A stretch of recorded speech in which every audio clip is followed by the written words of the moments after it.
जय श्री कृष्ण दोस्तों यह बात 100% सत्य है। कोई भी व्यक्ति गरीब नहीं होता है, उसकी सोच ही उसे गरीब बना देती है। जो इंसान जितनी बड़ी सोच रखता है वह उतनी ही बड़ी सफलता प्राप्त करता है। इंसान की सोच में फ़र्क होता है। कोई व्यक्ति खुली आंखों से सपना देखता है तो कोई बंद आंखों से सपना देखता है। दोस्तों, इस वीडियो में हम कुछ ऐसी ही बातें जानेंगे जिससे हम अपनी गरीबी को हमेशा के लिए समाप्त कर सकेंगे और फिर जीवन में कभी भी गरीबी नहीं देखनी पड़ेगी। तो चलिए दोस्तों, आपका ज़्यादा समय न लेते हुए कहानी को आगे बढ़ाते हैं। दोस्तों, एक समय की बात है, एक गुरु और शिष्य दोनों साथ में कहीं जा रहे थे। चलते चलते दोनों एक खेत के पास में पहुँचे। उन दोनों को जोर से प्यास सताने लगी। दोनों खेत के बीच में एक फूटा टूटा घर दिखाई दिया। दोस्तों, दोनों लोग अब उस घर के पास में पहुंच जाते हैं। दोनों दरवाजे को खटखटाते हैं तो थोड़ी देर बाद दरवाज़ा खुलता है और अंदर से एक व्यक्ति बाहर निकलता है, जिसके साथ में उसकी पत्नी और उसके 3 बच्चे भी थे, जो बहुत ही फटे पुराने कपड़े पहन रखे थे। गुरुजी ने उन लोगों से विनम्र आवाज़ में कहा, क्या हमें पीने के लिए पानी मिल सकता है? तो उस व्यक्ति ने अंदर से पानी लेकर आता है, जिससे गुरुजी और शिष्य दोनों ग्रहण करते हैं। फिर गुरुजी ने उस व्यक्ति से कहा, आपका खेत तो बहुत बड़ा है परंतु इसमें कोई फसल नहीं है, तो आप लोग अपना गुजारा कैसे चलाते हो?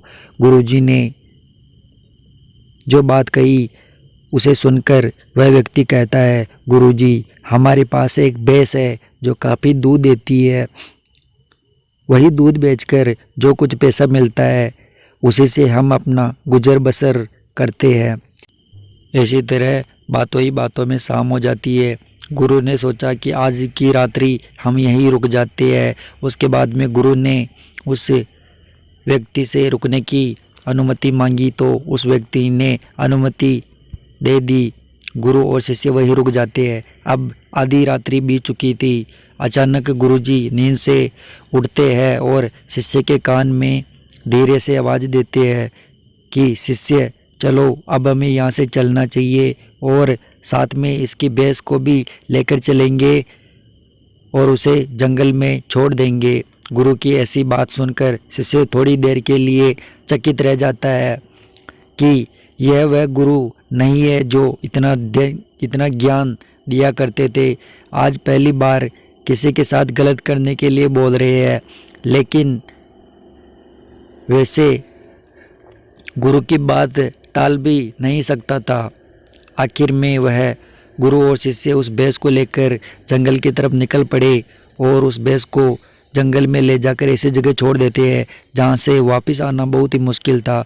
उसके बाद में गुरु और शिष्य चले जाते हैं, परंतु शिष्य के मन में यह बात हमेशा खटकती रहती है। लगभग 10 वर्ष बीत जाने के बाद में वह शिष्य एक दिन बड़ा गुरु बनता है और उसके मन में विचार आता है कि क्यों ना एक बार उस व्यक्ति से मिला जाए जिसकी भैंस को हमने जंगल में छोड़ा था, और उसकी आर्थिक मदद भी की जाए ताकि वह अपनी आगे की ज़िंदगी खुशियों के साथ बीत सके। इस विचार को लेकर शिष्य निकल पड़ा। वह कुछ ही समय में उस व्यक्ति के पास में पहुंच जाता है, लेकिन वह वहां का दृश्य देखकर चकित रह जाता है। उस खेत में बहुत सारे वृक्ष लगे हुए थे, जिस पे बहुत सारे फल भी लगे हुए थे, और उस झोपड़ी की जगह एक विशाल मकान बना हुआ था। यह सब देखकर शिष्य के मन में विचार आता है कि वह व्यक्ति भैंस के चले जाने के कारण वह यह सब कुछ बेचकर यहाँ से चला गया होगा।